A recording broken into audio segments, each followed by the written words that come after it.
Theo Benedet. Wait a minute. Who are we talking about? Who was the star of the offensive line today, and where was he playing? Man, are we going to get into that because we got to dive deep and pot the left tackle position, maybe some other positions in the offensive line.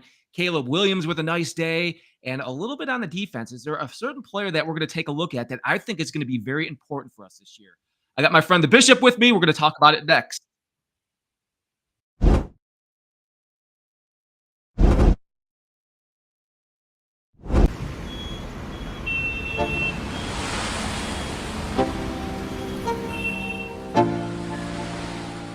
Let's go. Yo. Get up, nah, I ain't a quitter. Toss me the ball, I'm a really big hitter. Big picture, I'm a straight killer. Rising the song to the highest bidder. Got juice, got gas, I'ma move fast. New shoes, new tracks, like who's that? I'm new, come back, better than last. Yeah, it's a new me, never gonna look back. Never gonna look back. Cause damn, I was built to last. You move slow and I move fast. And that's facts.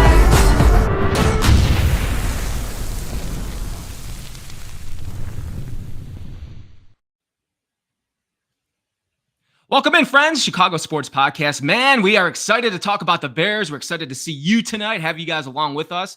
Thank you for watching. You can like and subscribe on our YouTube page, and we'll get you all the notifications about all of our shows coming up.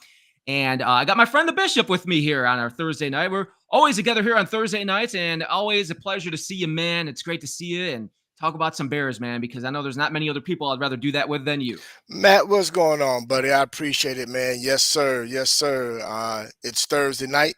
Thank you, everybody that's joining us. Glad to be with you guys. Glad to be with you, Matt. Normally, our man D Nice is with us, but he had a family emergency going on. Therefore, we're covering for our man right now. So we would definitely get right to it. Let's talk about some Bears football, brother. Yeah, let's do it, man. And all the best to our guy D Nice as well, too. So we hope that everything's okay with him and his family and everything going on. So he'll be back with us next week. And normally we do our watch parties too, guys. So keep that in mind. Going forward on Thursday nights for Thursday Night Football, we're going to have our watch parties, kind of like we've been doing the last couple of weeks, where we talk about what's going on during the game, the teams that are playing. And we don't have any teams playing tonight, Bishop. So we're going to talk a little bit about the Bears. Yeah, I know, right? I was going to open with. I don't know why I lost track of that too, because I thought for sure You're not by yourself. We were just talking You're about not by how much we've been yourself, working, Matt. man. I Yeah, didn't we know were working either, so bro.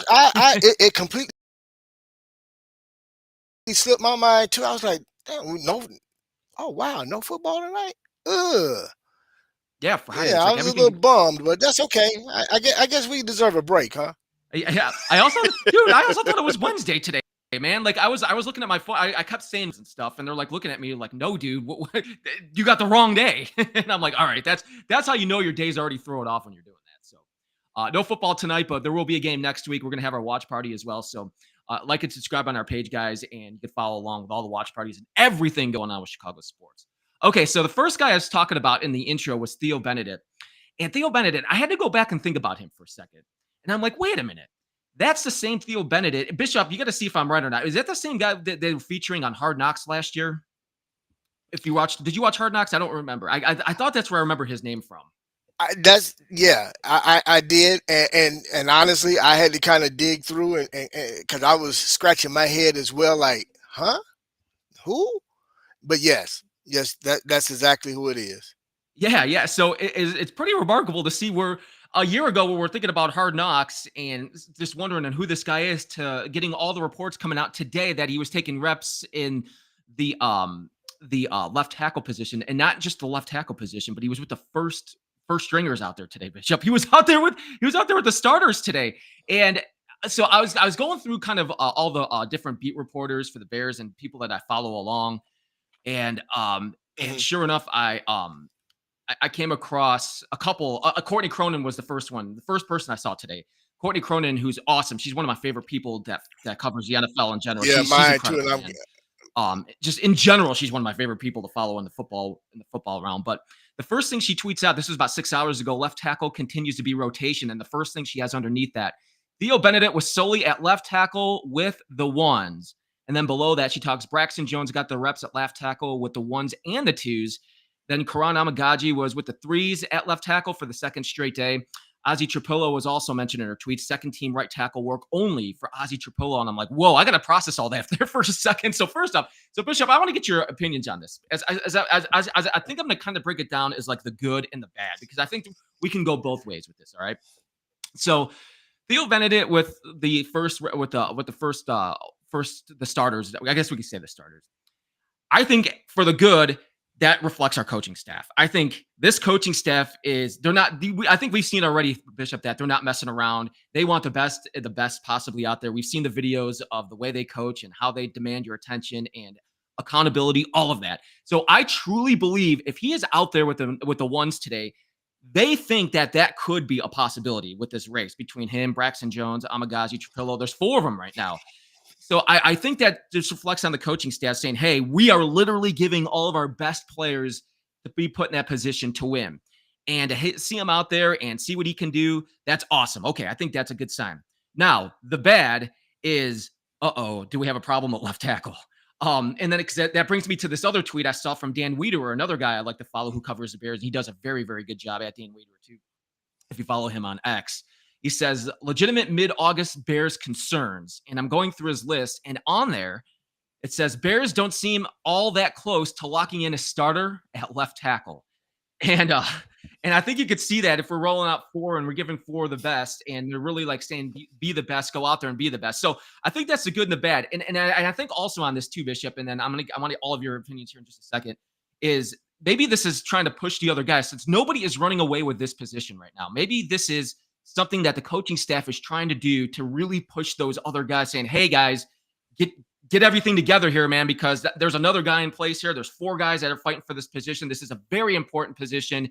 And this is a race to see who is the best, and that's going to win that position. So that's kind of my good and my bad. I felt like that was the best way to break it down because I don't think in the longest time I was like, man, I don't ever remember a 4-person race for the left tackle position. And I want to get your opinions, Bishop, and see what you think of that. Well, I'm going to take your approach. I'm going to go good, bad, and then I'm going to add ugly to it. Okay? Ooh, I get ugly. So the good part is, okay, that means that they're willing to shake every tree possible to make sure that they address this left tackle position and make sure that they put the absolute best individual to play left tackle. That's great. Okay, so we're talking about Braxton Jones, who has been our left tackle for the past 3 seasons. Then we're talking about, of course, Ozzy, who was recently drafted, which many of us thought that he was being drafted to be the left tackle. But also they're going to make sure so he can kind of be that swing tackle for us in the event something happens on the right side. Now, my issue is this. That's the good. And I'm how can I put this? I want to be politically correct when I say this because I've been kind of beating up on some of our local media that I feel like are just being real reckless with some of their reporting and some of the things that they've been saying about the Bears. So it's great that the coaches are willing to shake every tree possible to find that left tackle. So apparently Braxton Jones is still recovering from that left ankle surgery, and he's still not 100%. And it showed this past weekend on Sunday because on a swim move, he didn't look good at all. Okay. And then I heard there's been some reports that he's been struggling a little bit in training camp early part of this week. So what's today? Thursday, right?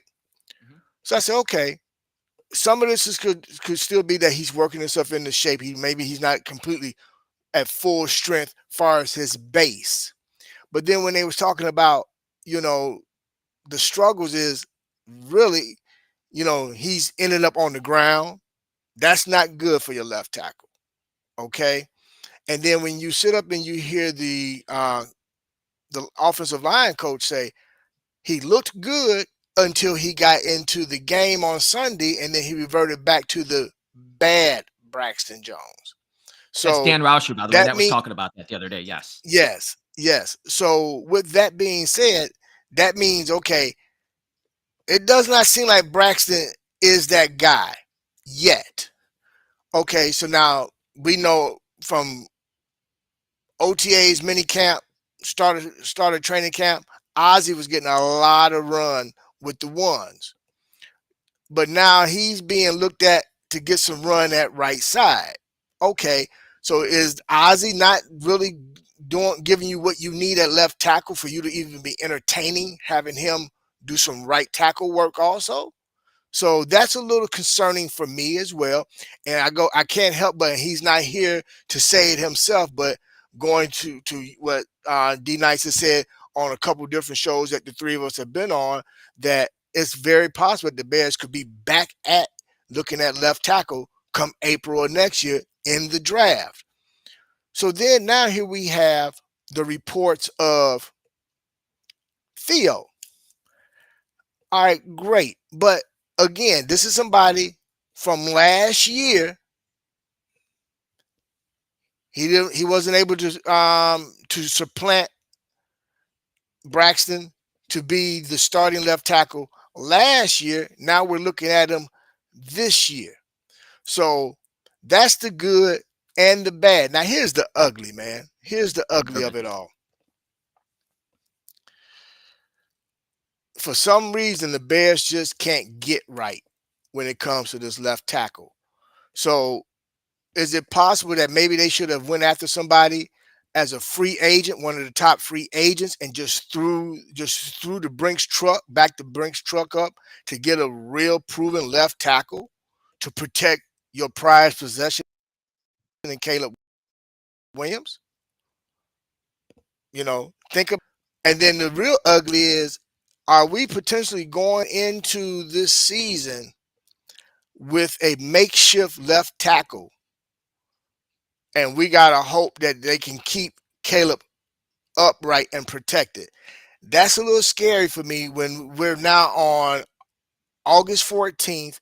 We're literally, 3.5 weeks away from our first game on Monday night. At this point, you would think we would have a left tackle solidified. We're actually getting ready to go into our second preseason game. We should have a left tackle solidified by now. So for me, it's a little alarming. I'm not gonna sound the horns just yet. But in all honesty, if I look at this, man, and I'm looking at this with clear glasses, not rose-tinted lenses, this is concerning. They may even be looking to see who gets cut from other teams once the cuts start, to once again fill in and have somebody come in.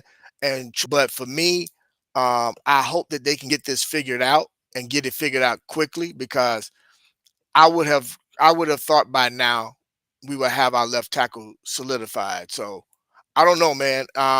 I'm not 100% comfortable with this, man, considering, they've already talked about, considering the other little concerns as far as with Caleb and just being able to really own the offensive line, own the huddle, command the huddle, and get everything going, man. I don't know, man. I'm not comfortable, man. I'm gonna be honest, man. I'm not comfortable. I'm a little surprised, as well as I would like for them to really clarify what are they really looking to do with Ozzy, because you spent a high draft pick on this young man.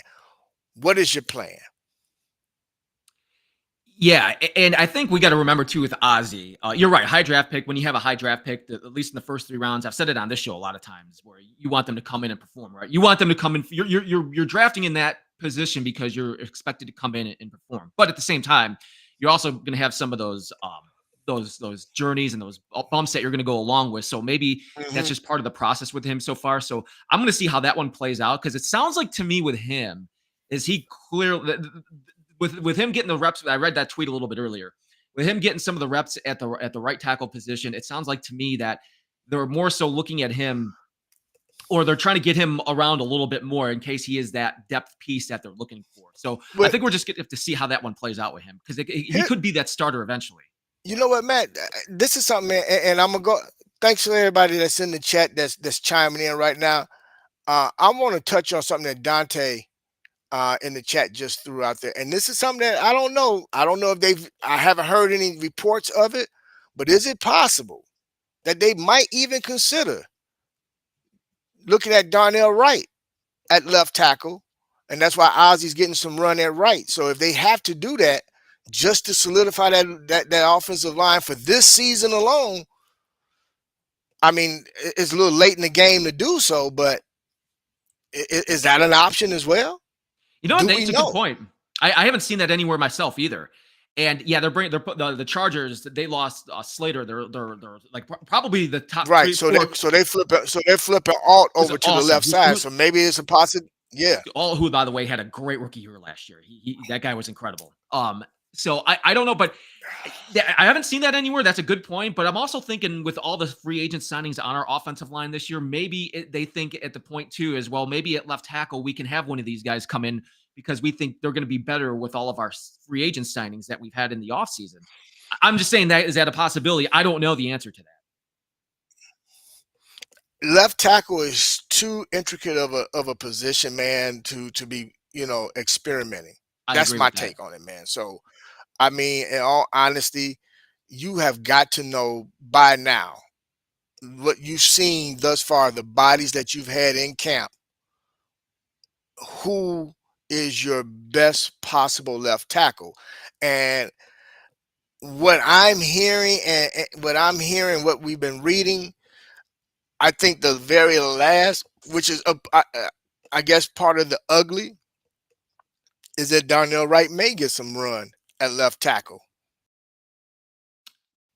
But did he? I mean, we haven't heard it yet, but to see, because he had played some left tackle before in college, but he's primarily a right tackle, and then there's some in terms of blocking schemes and his footwork and everything. If that was the case, that's something that they should have been experimenting with back in OTAs and minicamp as well, just so that if that was an option, it won't be such a learning curve for him if they have to make that flip. So I don't know, man. Like I said, we haven't heard anything, but just being proactive and looking, doing some forward thinking, maybe that's a possibility, an option as well that they might be talking about behind closed doors. I don't know. I was thinking about this too, with the left tackle position, thinking about Wright and thinking about everything that's going. Because you were talking about some of the best left tackles in the league and your young quarterbacks and how important that position is. I'm like, just look at the Commanders, for example. I mean, they went and got Tunsil in the offseason, and I thought that Right. was one of the best moves of the offseason. They're like, okay, we got our young quarterback. He looked that great last year, but you know what? We got to beef this up. And what more important position is it than left tackle? Let's go get one of the best ones in the league. We'll trade whatever we need to do to go get this guy to protect him. And I think that's going to help Jaden Daniels this year because that position is so important. So I don't know.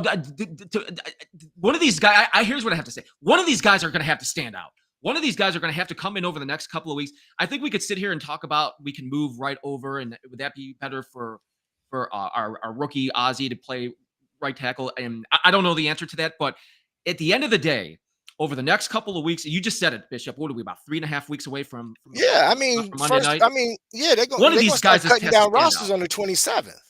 Yeah, well, one of these guys over the next couple of weeks. The reality is one of these guys has to step up and play that position like they're going to be the number one, and that's what we need to see right now. Because if we don't get that, we're going to go into that first game against the Vikings. One of the best defensive coordinators in football.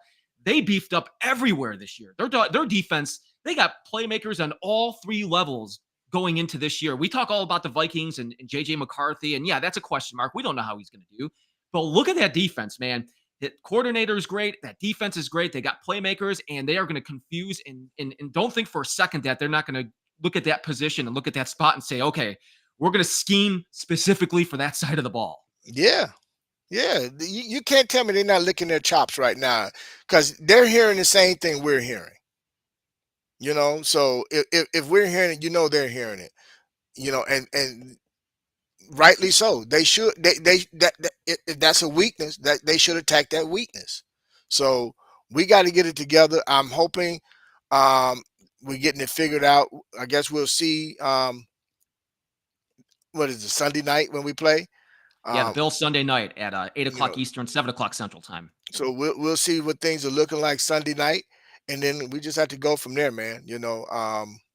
But I'm a little concerned only because I would think by this point we would have an idea of who that person's going to be, and but right now it doesn't. I'm gonna just be honest. I mean, I know they said Braxton got runs with the ones and twos, but if Theo got the brunt of the runs with the ones, then what's that telling us? Far It's telling us as that far nobody's ready. right, and especially what that's telling us about Braxton.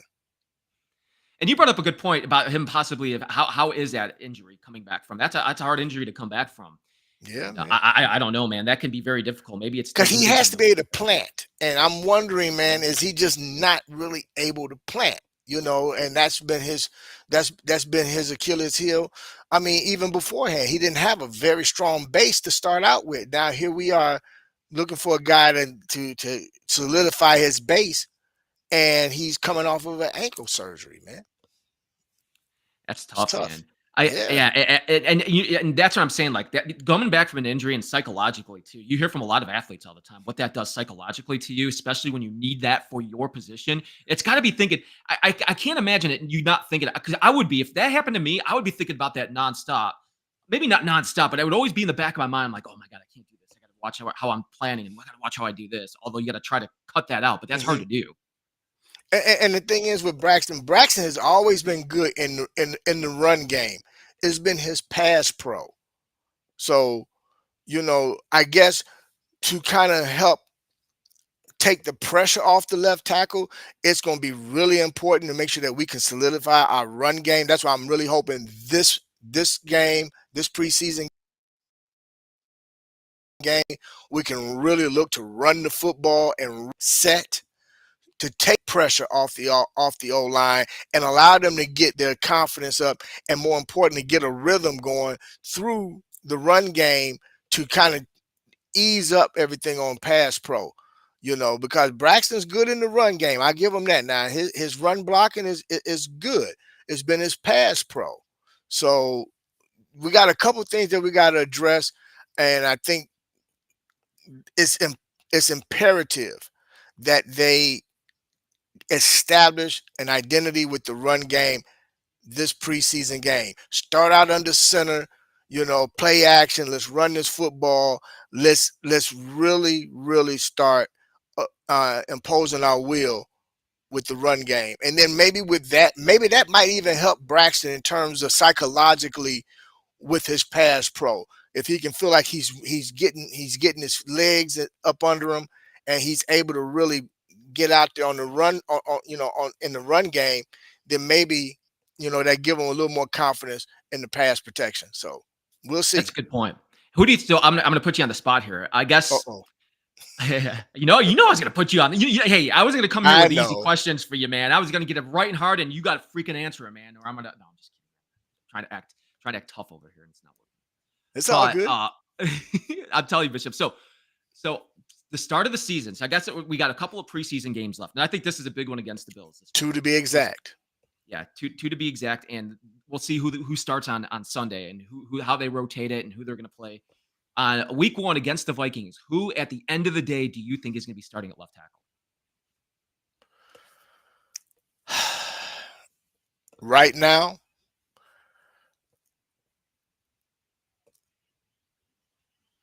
Told you it was tough. I'm gonna go on a limb, man. Mm-hmm. I'm leaning a little more toward Ozzy. If nothing else, he's young, he's strong, he's got the size. What he may not have in technique, he could probably, cover up with athleticism versus Braxton, again, who is coming off this, granted, yes, he has been doing it for 3 years, so he's got, he's got some savviness in terms of being a veteran. But again, if that left ankle just ain't right, that left ankle just isn't right, And then with Theo coming in, as well as Kiran, man. Yeah, but the thing with Kiran is it seems like he just can't stay healthy. seem like as soon as he get a little momentum, there's something for him, a reason for him to be out, out of practice for a couple days. So I don't think he's just been able to really get his footing in terms of just getting past little getting nicked up here and there. So I'm leaning more toward Ozzy because that seemed to be who they were real high on leading up to training camp and even the start of training camp. So if I just had to go out on a limb right now, and the fact that they used a high draft pick for Ozzy, I'm gonna go with Ozzy. It's funny. I asked you that because I was thinking before we started the show today, because I knew I was going to ask you that question. And I was like, okay, this is a tough one. As you start reading all the reports from all the beat writers and what they're saying and what they're seeing and how they're breaking it down, and I'm going through all of them, and I'm just like, I was like, I want to say at the end of the day, it might be Ozzy. Now, I think Ozzy eventually is going to be in that position. He's going to play himself into it. But I still think I'm going to still say Braxton Jones. I still feel like he's going to be the one that's starting there at the beginning of the year. Now, I'm not saying that. Listen, I'm not saying that with confidence at all. I'm not saying they're not. At the end of the day here, I'm just kind of going by what I'm seeing in posts and stuff like that. And as I said in the beginning of the show here, Bishop, like to have four guys competing for left tackle here, that's the bad part. As we get a couple of weeks away, so I have no confidence in what I'm saying in my guess. But if I had to go through all of them, I still think they're going to go with the veteran who's been there before. I'm still going to say Braxton Jones. We'll see how. I guess we'll see how he is. We'll see how he plays here. Well, Sunday is going to be the telltale. And again, and hear me when I say this, man. And I want everybody out there to hear this. I'm all for Braxton. I actually, I'm pulling for Braxton. Because this is this contract year also. And that's what I said earlier, which is, if they can establish the run game first and stick to it and really show that they can start imposing their will and get some positive yardage offensively on the ground, may give him just that boost that he needs in terms of confidence to say, okay, I'm feeling good. I'm trusting my legs. I'm trusting my ankle, and I'm feeling stronger to where in the pass pro, he can be that guy. But at the same time, the question you asked me is, who do I think could potentially start at the beginning of the season? And because I know that they're pretty high on Ozzy, and he's got quite a bit of reps, and the fact that they're even giving him cross training over on the right side, just again tells me that they like this young man. This is the thing. Him getting run at right tackle is not a punishment. This is just to say, hey, we got a guy that we think, if necessary, can handle both positions. And if it really come down to it, if our vet is not ready to go, they'll feel more comfortable going with Ozzy than they would Kiran, or even Theo for that matter. And we'll see what happens with Theo too, because I also wonder if they're going to try to move him around a little bit as well. If it's not just tackle, maybe they start him off a tackle. If they put him as a backup guard, if somebody goes down, that could also be a possibility. I don't know the answer to that. So I think Bates as a backup guard who's a swing guy. So but that wouldn't be a bad thing, because one thing we need depth, and my concern has always been a concern of mine when it comes to the Bears, is when it comes to our depth, it's almost like a major drop off from starter to that second guy. So I feel like it's been like that for years. That's what I'm saying. So now we got to make sure that we have somebody, if we're going to have to bring somebody else in, that is not that big of a drop off. So time will tell. And it's going to start this Sunday, man. So we're going to see. Yeah, can't wait, man. That's against the Bills on Sunday, and we're talking about that here, the Chicago Sports Podcast. I see all you guys, man. We got over 400 people watching us, man. Thank you guys very much. Appreciate your time. And that's a heck of a test, awesome. too, man. And all honesty, that's a heck of a test and a good test going up against the Bills. I've been watching Hard. Have you been watching Hard Knocks with the Bills? I have not, man. I said that I was going to start jumping in on it starting tomorrow, because I just been binging some other shows since the summertime. But I did say starting tomorrow I was going to start, catching up on Hard Knocks with regard to them, just to see, what's going on with them, especially now that they went ahead and gave James Cook his money. So they're ready to rock and roll. Next week too. And next week's show, they're going to be definitely featuring that Bears game, man. Yes. So it'll be fun to see that. It'll be fun watching that show next week because there's going to be a lot of Bears highlights in there too. So that's Sunday, guys. Thank you guys for watching. You can like and subscribe on our page, our YouTube channel, and you'll get all the notifications when we have live shows. We have live shows all the time here. I got the Bishop here with me. We're talking about the Bears. And before we dive into Rome Odunze, because I got a question for you about him as well, Bishop, and the way Caleb Williams. From everything I saw today between him and Caleb Williams, we're going to dive into that a little bit. Bishop, we got a jersey that we are giving away. Let me pull that up here. There it is. All right. Yes, guys, we are giving away a free jersey. And we've had a couple of winners already. And you can be, as you see, the Bishop is pointing right to it. You could be the next winner because monthly we are going to be choosing a winner. So this is what you need to do. You got to like, comment, and subscribe. Yeah, like, comment, and subscribe. You do that, and you are in for the jersey giveaway. And hopefully, Bishop, I hope we're mentioning one of you guys coming up with a jersey giveaway. Like, comment, and subscribe. That's all you have to do to win a jersey. It's not that hard, and it's free. Hell yeah, it's free. And who doesn't want a jersey for football season? I just got my Jalen Johnson jersey like a week ago. Can I participate? No. Oh, dang it. You're disqualified. You're disqualified. I already put you on the disqualification. I didn't tell Trax yet. Trax, who runs every year for Chicago. I didn't tell him yet, but you're already on the disqualification. And shout out to Trax as well. I saw him in the comments. Shout out to Trax. Shout out to everybody out there in the chat right now. Thank you again, guys. Yeah, thank you guys for all the support. We really appreciate it. We're talking about the Bears. We talked a lot about the offensive line. I got to talk a little bit about Rome and Caleb because as I was looking at the tweets, Brad Biggs, as I was following him at Brad Biggs, I was following him on X, and I saw a couple of his tweets. One that caught my attention. Caleb to Rome has been consistent for the last 2 days. And then he has one above that.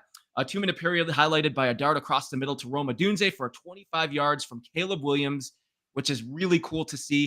And you kind of see that in that connection. And we were kind of seeing that connection a little bit last year as they were trying to get on the same page, even with all the chaos going on with that old coaching staff. And here we are, Rome's going into his second year. And I got to say, Bishop, first off, it's good to hear that about Caleb Williams because there was also, I saw another tweet. There's a lot of tweets I saw today where it said that Caleb had a pretty good day. And that's good to hear as we've heard a lot of indifference between Caleb and the offense and the struggling. But the connection between him and Rome, I just read you what the Bears experts were talking about in camp today and how the connection looked like it was pretty good. Rome Odunze, I think by the end of the year is a very good possibility of being a number 1 wide receiver for this team. I have to agree with you, and I think that's what they're really working toward. I'm glad to hear that connection is continually growing. This is what I like about it.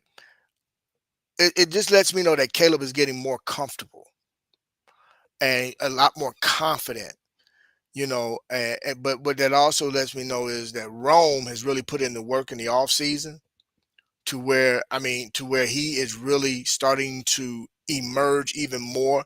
And I don't even play fantasy football, and I saw where he was one of where they was saying that if you haven't drafted him to your fantasy team, he needs to be on your fantasy team. So look, I'm really glad to hear about that connection, man.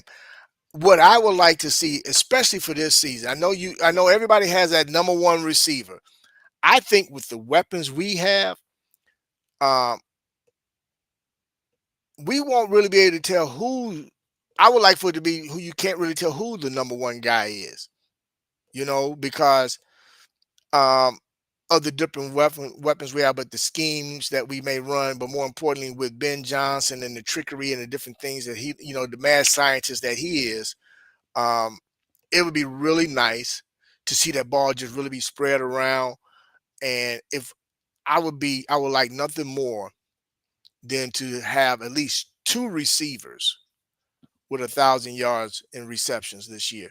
That would be awesome. Rome being one, and I think that other guy would probably end up being DJ because DJ just is a yards after the catch guy that I think is going to just eat up a lot of defenses this year.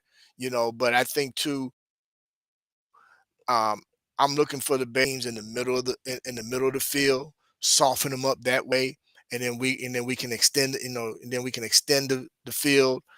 even more. But when it comes to Rome, man, Rome's a big target. His catch radius is outstanding.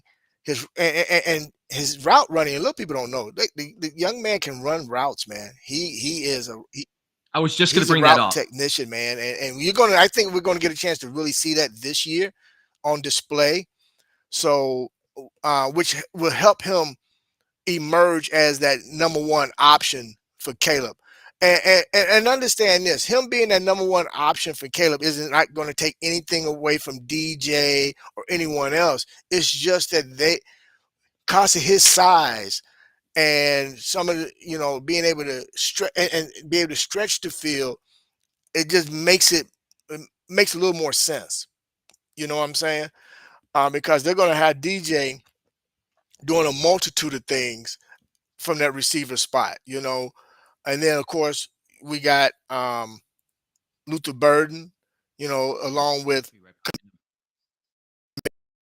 that, Loveland. I mean, and that's a good thing because when is the last time have we really ever talked about our skill position at the receiver, where we can talk about more than just one guy, which Who was it? You bring up a good point there. Who was it a couple years ago that Darnell Mooney? Remember I think he was like our number one receiver, and we kept saying, I'm like, man, I don't know. Now I like the fit where he's in Atlanta now. He had a pretty good year last year, but I was like, man, if we're talking like for that guy to be a number one right now, man, we don't have a lot behind. No, I mean, we haven't really talked about number one guys since we had, what was it, Robinson and Alshon Jeffries and all these. I mean, Jeffries was with Brandon Marshall, I mean, so we really have not. We've only talked about one guy as a receiver for our team, and then of course we always sprinkle in a tight end. But literally, this is the first time that we can actually look at our wide receiver room and be like, we got some depth. We got depth, man. So Bishop, I'm actually glad you brought that up when you're talking about depth, because there's another guy I want to bring up, because I saw Sean Hammond on X today was tweeting about the same thing about Caleb Williams and the offense is better. And he talked about Zaccheaus taking on a starting role for the offense. I'm like, oh, that's pretty cool to see that. And you've heard his name a lot too during camp and a lot of the good things that he's been doing, because we keep talking about Odunze, we keep talking about Moore and Loveland and all the pieces that we already know that's going to be there. But then, we got Zaccheaus, and then you quietly start hearing some of the things that he's doing, and to see that taking on some of the roles of the first, man, that is awesome, man. That means they could see a lot of trust in him right now. A lot of trust, primarily because he's a savvy veteran, first and foremost. Let's just put that out there. And something that he doesn't get a lot of credit for is his hands, but more importantly, his route running ability. And his ability to find a soft spot in the zones, in the defenses. So, and he can be a really good safety net for Caleb as well. And this, again, goes back to what I was just saying. The number of weapons that we have and the different combinations that can be put out there on the field. If you're a defensive coordinator, how do you really prepare for that? Because you don't quite know where one of these guys are going to line up at. So now your secondary and your linebackers are having to try to figure out, okay, who's going to cover who. And then in some cases, if you just want to just have what I consider just straight up speedsters out there, where you can put Zaccheaus, Burden, DJ, and Rome, or who. Come on, man. I mean, heck, for that matter, even Loveland. Loveland got wheels, so I'm loving this wide receiver room, man. I'm loving this wide receiver room. I'm kind of picturing Loveland. I mean, I'm picturing Burden. Maybe I'm trying to think of the offense and the comparisons to what Ben Johnson had with the Lions. And I kind of see that maybe the Burden with the Brown role, and then. But here's the thing about Ben Johnson, though. He's going to find the different talents in these players. And Burden can play the Brown role, but Burden's a little stronger and a little more explosive. Yes. And I would like to say a little more explosive. But this is the thing, and this came, was it last week? I think it was, during a presser. Ben Johnson was asked that question with regard to this offense in comparison to what he had in Detroit. And he came right and said, he said, I'm more excited about this offense because this wide receiver room can do things that the wide receiver room in Detroit couldn't do. I didn't have the weapons in Detroit that I have here. So that tells me that the mad scientist is stirring something up, man, and it can be. I think it can be lethal. We just got to make sure we I can do keep our too. That's man what makes me so protected. excited about this. You know. Yeah, well, that's why with the love. That's why when we started the show, we definitely started with the left tackle spot because all this stuff that we're talking about right now with the receivers and the speed, the route running, and what they can do, a lot of it also depends on that left tackle position that we brought up at the beginning of the show. So I think it all just trickles down and how this is going to play out. It's going to be exciting to see, and that's why we're pumped, man. Bishop, we're pumped for Sunday to watch them against the Bills. What do you think of the Sunday night, by the way, that it's Sunday night? Do you like that preseason's on Sunday night? Do you wish it was during the day? No, honestly, I'm glad you asked me that question, Matt, because I'm actually glad it's Sunday night. You want to know why? Because I ain't had nothing to do no way. I'm being selfish, man. I didn't have nothing to do anyway. Hell yeah, I'm selfish. I'm off Monday and Tuesday next week. So, dude, I'm gonna have a couple of drinks. Man, yeah, man, yeah. Some, get you a sandwich or two. You know what I mean? Yeah, baby. Yes. Maybe pregame before it. Go all out, man. Did you have the day off the next day? Nothing to wake up for. That's what I'm doing. Yeah, man. No, but I'm actually glad it's Sunday night, man. Just so that we can really sit back and analyze this game and see exactly what we're working with. And I'm glad that the starters are going to get some run. I'm hoping they get a full half. Because I don't see them doing much on the last preseason game. Maybe a series or two in the first quarter on the last game against Kansas City. But other than that, I want to see them get at least a full half, maybe even, the first half and first series of the third quarter. And then after that, they can sit. I just want to see them get as many opportunities to really work on, getting their cadences down and just getting everything in order. So I agree. And I'm hoping for that too. And there's another guy I want to bring up. And thank you guys for watching tonight. We all see you, man. Thank you guys. We appreciate all the support. You can like and subscribe on our YouTube channel and get all the shows, get the notifications about everything that we have coming up, and share this with your friends too. Other Bears fans that you know, say, hey, man, Chicago Sports Podcast. We're breaking it down. Bears season getting underway here. Preseason game number 2. There's another guy. So we've talked a lot about the offense, Bishop, about the left tackle position, talked about Caleb, talked a little about the receiver position in Odunze and what we were kind of expecting. I want to go to the defensive side of the ball because on our shows, and I on Thursday nights, all of us, me, you, and usually D Nice, kind of just got started together here.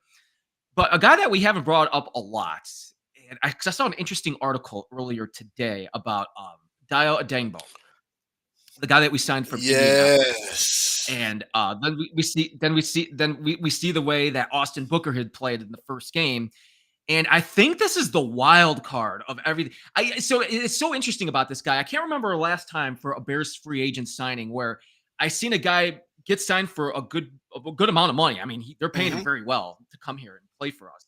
But I see everything at the spectrum with this guy. I see some people saying that this could be the player that the complement piece that we're looking for. I see everything from that to going all the way to the other side, like this is the worst free agent signing. You guys are overpaying this guy. So I'll be honest with you, I didn't watch a lot of Colts football last year. Now I followed it a little bit of it, and I know they were kind of a mess, and they were kind of a mess on defense. They changed their defensive coordinator and got some new players in place. So maybe that has a lot to do with it. I'll just be honest. I have no idea what to expect from him. I really don't. I think he's going to come in. If you're paying him that kind of money to come in and make plays, I think he's going to come in and make some plays depending on how, I guess all the other players around him, our defensive line in general, and who can complement him. So I have a lot of hope and confidence that he's going to come in and be able to do that. But at the same time, it's like, man, I've never seen somebody come in like this where you don't have like one answer, like this guy's supposed to be great or this guy's going to be okay. I don't know about it. Well, I'm going to tell you this. this. Dayo is one of D9, and I'm gonna be honest. I like Dayo myself, man. I was glad I was happy to see that signing. What I like about Dayo, what he brings, man, is somebody, because when you need somebody opposite of Sweat, you need somebody that can help first and foremost set the edge, which is something Dayo can do. He can set the edge, um, and be disruptive, get to the quarter, and he can get to the quarterback. I like him, man. Myself, I think it was a sneaky signing in terms of somebody that's complementary to Montez.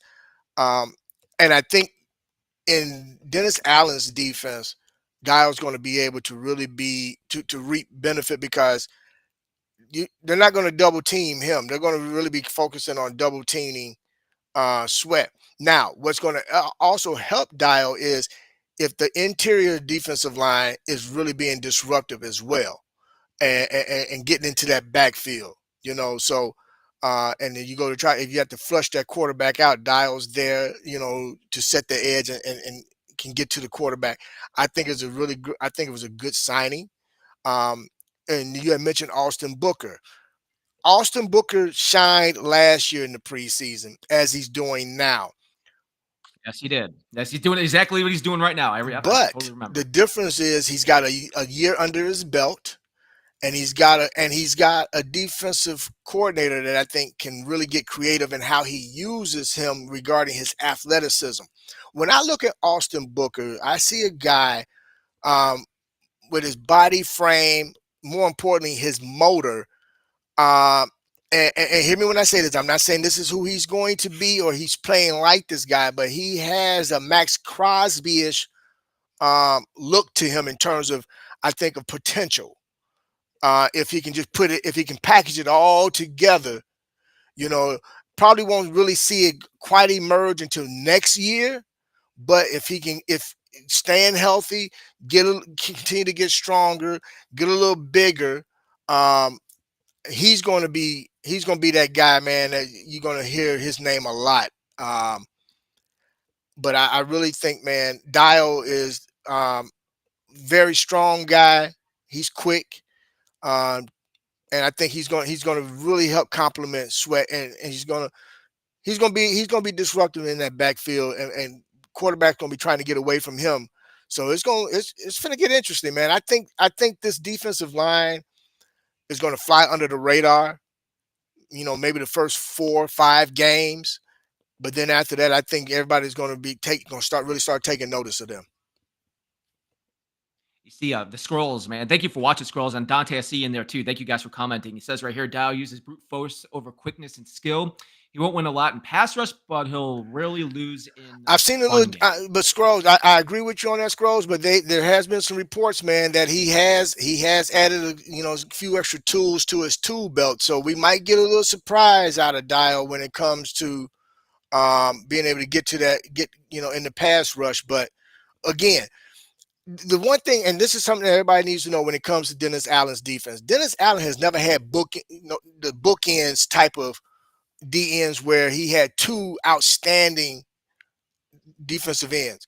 He's always had that primary one, which would be Sweat, and then Dio would do what Dio does and is required of him, and maybe sprinkle in a little something extra. Having a young kid like an Austin Booker that's just a energizer bunny, that's just constantly, just no matter what, is going at 104. He's like that Lambo. He's running at 180 miles an hour nonstop all game long. So to have that, that's going to kind of be the defensive end by committee on that side of the line. And then you got Montez that's going to just do what Montez does, and then we got our interior that's going to have to do what they need to do for that defensive line to really get after it, to where allow our linebackers and our secondary to do their job and lock guys up. So I think that's what's important, is the Grady Jarrett signing. When you talk about the interior and the line, and bringing Grady Jarrett in to help out too, and that veteran presence. And I'm glad you brought up Grady's name, man, because I've been getting a little salty here lately, man, hearing the negative things that people have been trying to been trying to throw his way to he's old, he's washed up. That was a poor signing and everything. Man, look, I think he's going to play with a chip on his shoulder, prove that he hasn't lost anything, but that veteran presence, that guy that can be disruptive. I think is if one that signing was necessary. You know that signing was Agreed. necessary, um, and I think he's going to bring a lot more to the table than being given credit for right now. And I'm hoping that he has an outstanding year, so all the naysayers can go and eat crow. Here's the thing about Grady Jarrett. I don't think the Falcons wanted to release him. They had to release him, though, because they're paying Kirk Cousins a ton of money. So Kirk Yeah, Cousins' salary, his it, contract is taking up so much of their it cap was it was a that salary cap they had to move, go man. look and see. Yeah, it was big, and I think the reason is I think a lot of it is because of Kirk Cousins' contract. I think a lot of it was because of that. So they had to look at their players, they had to look at their position players, and the ones that were making a lot of money that let's face it, that maybe didn't fit necessarily in their defensive scheme that they think they could have gotten rid of. That's how I think that's the reason why they cut him. They didn't cut him, I think, because of performance. I think it was because of that. No, it had a lot to do with with cap space, man. And they had to make a business decision, unfortunately, but fortunately, because it was unfortunate for them, but fortunate for us. And Kirk Cousins is probably one of the most, if not the most expensive backup quarterback that's in the NFL right now, man. But again, uh, Grady brings a work ethic and a consistency to our defensive line and locker room that we have not had and that we needed. So sometimes, man, you have to look at it more from a business standpoint on top of a football standpoint. And I think it was a good signing. I'm looking for consistency from him and leadership. We got enough young guys, and we got some young guys, man, that I think are going to be pretty disruptive. And then you got Billings, who's going to be, filling in as well. We're going to be fine, man. I think we're going to be fine, and especially the interior of that line. I think we're going to be good. I do too. I do too. I'm excited for it. I'm excited for Dayo. All the new guys coming in, mixed in to see what Dennis Allen's defense does. And as we got a couple of minutes left here on the Chicago Sports Podcast, we appreciate everybody's support tonight. Thank you guys so much for watching. And you can like and subscribe on our page too. And follow us along for all of our shows. We got Thursday night watch parties I'll tell you guys about here in just a second. So Sunday, as we wrap things up here, Bishop. So we got the Bills Sunday night football. Sunday. Actually, I can't. Is that on Fox or is that on? Give me a minute. Is that on NBC? I'm gonna have to take a look. right now while we're I can't talking. remember what that was. Yeah, I can't remember because it's not very usual we get a preseason Sunday night I football. want to say But Fox, but I could be wrong, man. I think so too. That's why I don't want to say Sunday night. I don't want to say Sunday night and get it mixed up or confused if it's on Fox and not on NBC. But we're getting ready for the game on Sunday against the Bills. We talked a lot about our offensive line, left tackle position. More specifically today, we talked about Odunze. We talked about Caleb Williams having a pretty good day, and our defense. So when we get ready for the game on Sunday, man, what is one thing specifically, Bishop, that's going to have your attention? Whether it's Caleb Williams, whether it's the left tackle position, whether it's somebody on defense, is there one area that you're going to be watching? It's going to be on Fox more than others. Fox. Okay, yeah. So I don't want to say Sunday night football. 7:00. So it's 7:00 Central, everybody. So. Correct. Yeah. Thanks for looking that up. I thought it was Fox, but I didn't want to get that wrong. I just couldn't remember. So is there something specifically that you're looking for Sunday, Bishop, area or one particular area that you might that maybe we didn't talk about or that we did talk about on today? What I'm going to be paying attention to on Sunday is the offensive line first and foremost. And pretty much, and just Caleb, how comfortable does he look? How is he commanding? How is he commanding the huddle? How is he going through his progressions? Is he throwing with confidence? Is getting his feet set under him and making the throws that he needs to make. And more importantly, us really establishing this run game. I think it's time we need to start letting everybody know that we will be running this football. So I want to see what the running back room is going to look like. Let's start seeing who starts shaking out in there. I liked what Ian Willer gave us this last game. Um, I liked, of course, um, Manangai. I like what he gave us. So I'm really going to be paying attention to the young guys and see what they're bringing us as far as the run game. And then again, everybody, I'm just like everybody else. My eyes are going to be on Caleb. I want this young man to succeed.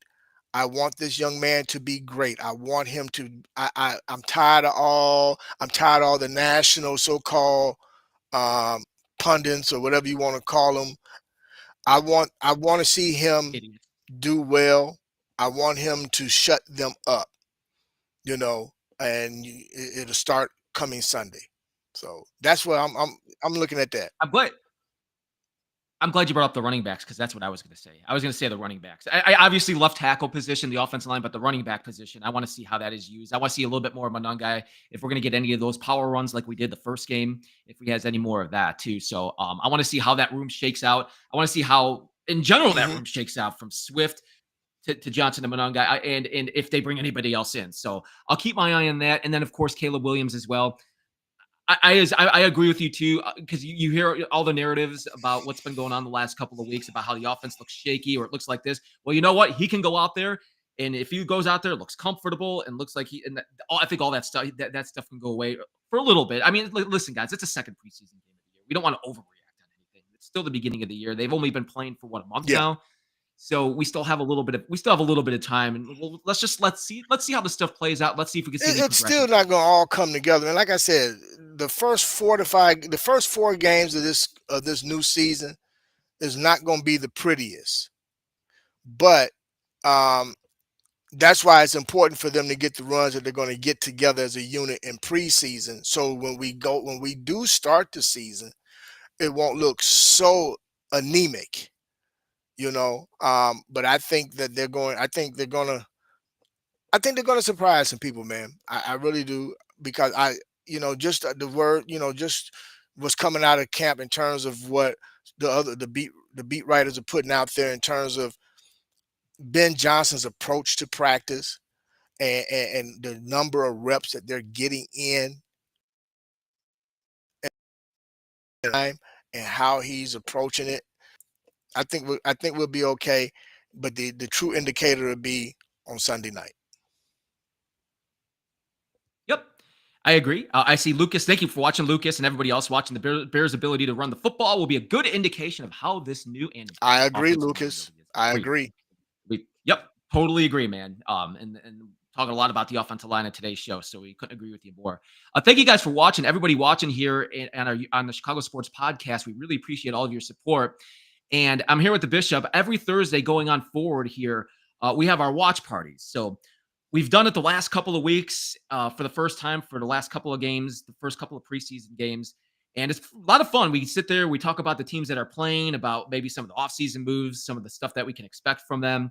And we're going to be doing that all season long for Thursday night football. So Thursday night football, hang out with us. We're going to sit here, talk about the game as the game is going on. We'll put up the stats. We'll talk about what's going on during the game. And I don't know about you, Bishop, but I've had a lot of fun doing it here the last couple of weeks. It's been cool to see everything in person and seeing everybody commenting on what their thoughts are about the teams that are playing as well. Yeah, likewise, man. I've enjoyed it as well, man. I'm looking forward to the Thursday night games, man, and just really getting a chance to kind of just, again, chop it up, talk football, But more importantly, man, I'm excited, man, for our Chicago Bears. We're getting closer and closer to the regular season. And we've been waiting on this far too long, man. And it's time to get things going, But, with bated breath, man, we everybody's keeping their eye on that left tackle position. And with fingers crossed and prayer hands, we're going to hope that everything comes together, man. I hope so too, man. I hope so too. I'm glad I got to break it down with you, Bishop. And we'll do it again. And follow along with us too, guys. All weekend long, we'll have some more stuff coming up on the Chicago Sports Podcast as we get closer to the Bills and Bears Sunday night, as they're going to be playing at Soldier Field. That game is 7 o'clock Central, 8 o'clock Eastern, wherever you're watching. And we'll be talking about it, breaking it down, and everything else going on around football. So D Nice will be D Nice. Hope everything's good with D Nice, man. That's our other guy that we always have on with us. We love D Nice, man. Great people. Bishop, it's always good to see you as well, man. I always love talking Likewise, football. Matt. Likewise. Remember, everybody, do 3 things: like, subscribe, share the content, you guys. All right. Shout out to everybody out there in the chat. Shout out to Trax. Shout out to Chi-Town. What's up?